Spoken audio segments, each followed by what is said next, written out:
Hello, OP classes के digital platform पर आप सभी का एक बार पुनः स्वागत है।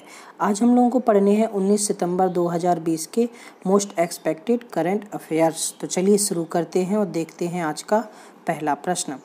पहला प्रश्न है, निम्नलिखित में से माई लाइफ इन डिज़ाइन पुस्तक के लेखक हैं? तो हाल ही में गौरी खान ने माई लाइफ इन डिज़ाइन पुस्तक का लेखन कार्य पूरा किया है। गौरी खान एक इंटीरियर डिज़ाइनर हैं और उन्होंने अपने इंटीरियर डिज़ाइनर बनने की यात्रा को इस पुस्तक में दर्शाया है।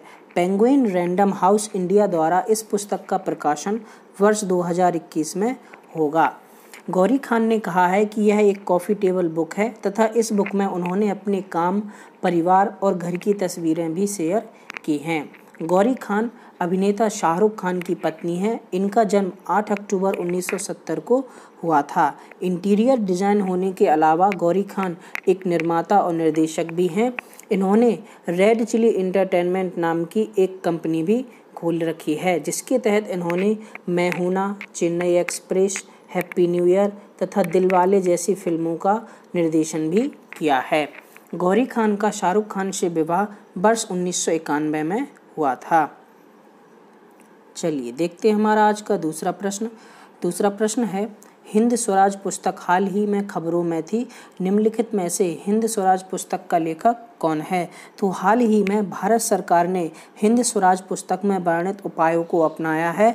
हिंद स्वराज नाम की पुस्तक का लेखन कार्य महात्मा गांधी ने किया था। वर्ष 1909 में जब महात्मा गांधी इंग्लैंड से दक्षिण अफ्रीका की यात्रा पर थे तो उन्होंने जहाज में ही 21 दिनों के भीतर हिंद स्वराज नाम की इस पुस्तक का लेखन किया था। यह पुस्तक मूल रूप से गुजराती भाषा में लिखी गई थी।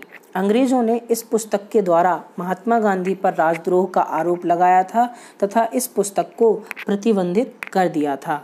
हालांकि आगे चल के 21 दिसंबर 1938 को अंग्रेजों ने इसका अंग्रेजी रूपांतरण प्रस्तुत किया और इससे प्रतिबंध हटा लिया था। हिंद स्वराज नाम की पुस्तक में 20 अध्याय तथा 2 संसूचियां हैं। हाल ही में सरकार ने सतत विकास कार्यक्रम पर गांधी जी के विचारों को दोहराने के लिए हिंद स्वराज पुस्तक का उल्लेख किया था। चलिए देखते हैं हमारा आज का तीसरा प्रश्न। तीसरा प्रश्न है, हाल ही में इमामी लिमिटेड कंपनी ने हाइजीन रेंज के उत्पादों के लिए किस अभिनेत्री को अपना ब्रांड एम्बेसडर नियुक्त किया है? तो हाल ही में इमामी लिमिटेड कंपनी ने हाइजीन रेंज के उत्पादों के लिए अभिनेत्री जूही चावला को अपना ब्रांड एम्बेसडर बनाया है। बात की जाए इमामी की तो इसकी स्थापना 1974 में कोलकाता में हुई थी।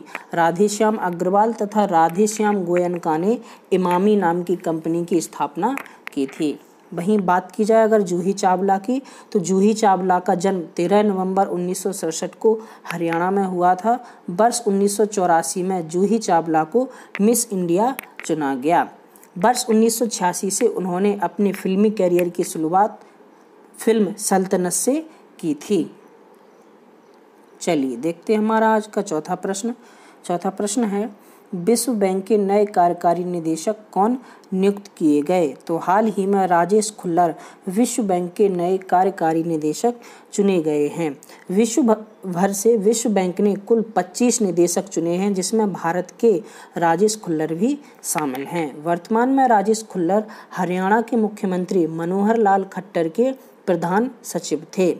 राजेश खुल्लर वर्ष 2023 तक विश्व बैंक के निदेशक के पद पर कार्यरत रहेंगे। राजेश खुल्लर वर्ष 1988 के हरियाणा कैडर के IAS अधिकारी हैं। वहीं बात की जाए आपकी विश्व बैंक की तो विश्व बैंक की स्थापना 1944 में हुई थी, जबकि वर्तमान में विश्व बैंक के अध्यक्ष डेविड मालपास हैं। विश्व बैंक का मुख्यालय वॉशिंगटन DC में स्थित है। भारतीय मूल की अंशुला कांत वर्तमान में विश्व बैंक की CEO हैं। चलिए देखते हैं हमारा आज का अगला पांचवा प्रश्न।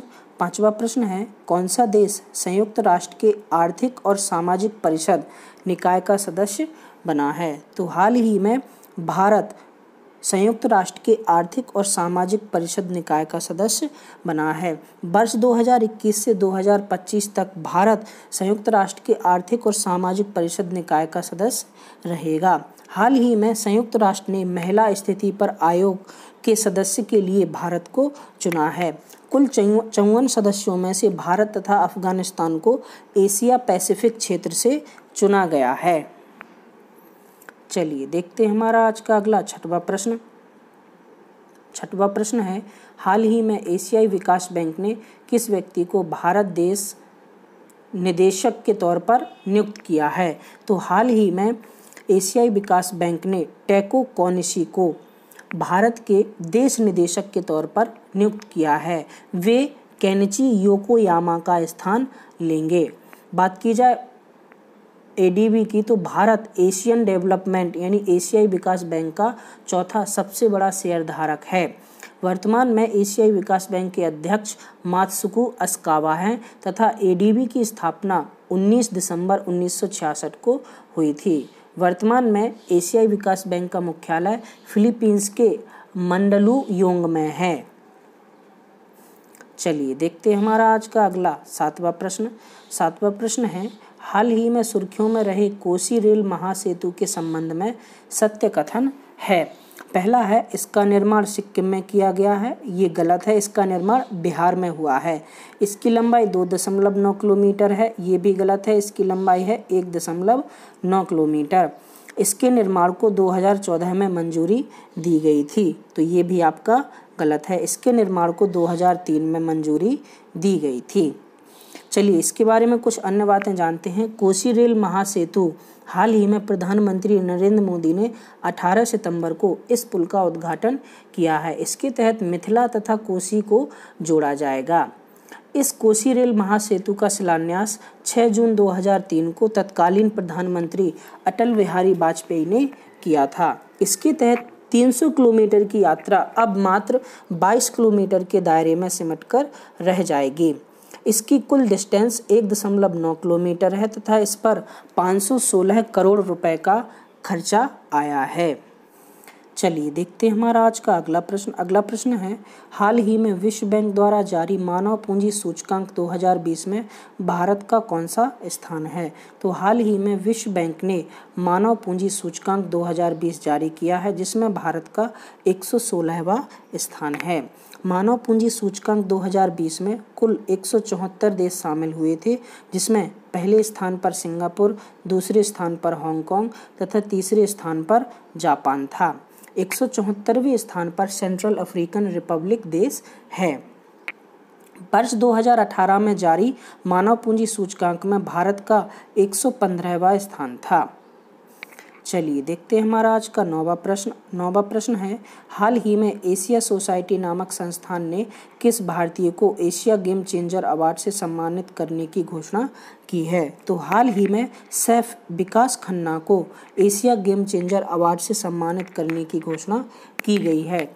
कोविड-19 के काल में सैफ विकास खन्ना ने लाखों लोगों तक भोजन तथा इसके अलावा मास्क तथा अन्य जरूरी सामान पहुंचाया है। वर्तमान में सैफ विकास खन्ना न्यूयॉर्क के मैनहट्टन में स्थित अपने घर पर हैं और वहीं से उन्होंने इस प्रकार की योजनाएं चलाई कि कोविड काल के दौरान सभी ज़रूरतमंद लोगों तक जरूरी सामान पहुंच सके। बात की जाए सैफ विकास खन्ना की, तो इनका जन्म 14 नवंबर 1971 को अमृतसर में हुआ था। विकास खन्ना विश्व के जाने माने शेफ हैं। इन्होंने पॉप महारानी एलिजाबेथ तथा पूर्व अमेरिकी राष्ट्रपति बराक ओबामा के लिए भी खाना परोसा है। चलिए देखते हैं हमारा आज का अगला और अंतिम प्रश्न। अंतिम प्रश्न है, हाल ही में भारत के पूर्व अंतर्राष्ट्रीय खिलाड़ी सदाशिव रावजी पाटिल का निधन हो गया है। इन्होंने किस खेल में भारत का प्रतिनिधित्व किया है? तो हाल ही में सदाशिव रावजी पाटिल का निधन हो गया है। वे क्रिकेट से जुड़े हुए खिलाड़ी थे। उन्होंने मात्र एक टेस्ट में भारत का प्रतिनिधित्व किया था। 18 सितंबर 2020 का क्वेश्चन ऑफ द डे था आपका, नृत्य की कौन सी शैली उत्तर प्रदेश की देन है। तो नृत्य की कथक शैली आपकी उत्तर प्रदेश की देन है। इसके अलावा सेशन ऑफ द डे का क्वेश्चन था, हाल ही में लुइस हैमिल्टन ने फार्मूला 1 टस्कन ग्रैंड प्रिक्स प्रतियोगिता जीती है, यह उनके कैरियर की कौन सी जीत है। तो यह उनके कैरियर की 90वीं जीत है।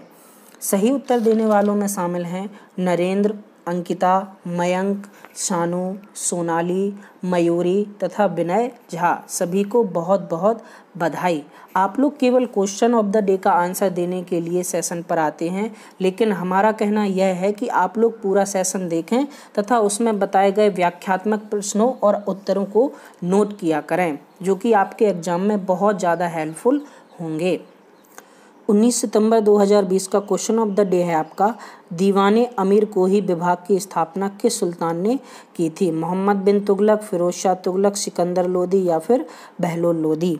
आपको अगर दीवाने अमीर कोही से संबंधित सुल्तान के बारे में पढ़ना है तो आप ऊपर आई बटन पर क्लिक करके उनके बारे में बहुत अच्छे से जान सकते हैं। हमने मध्यकालीन भारत में दीवाने अमीर कोही से जुड़े सुल्तान के बारे में बहुत अच्छे से पढ़ाया है।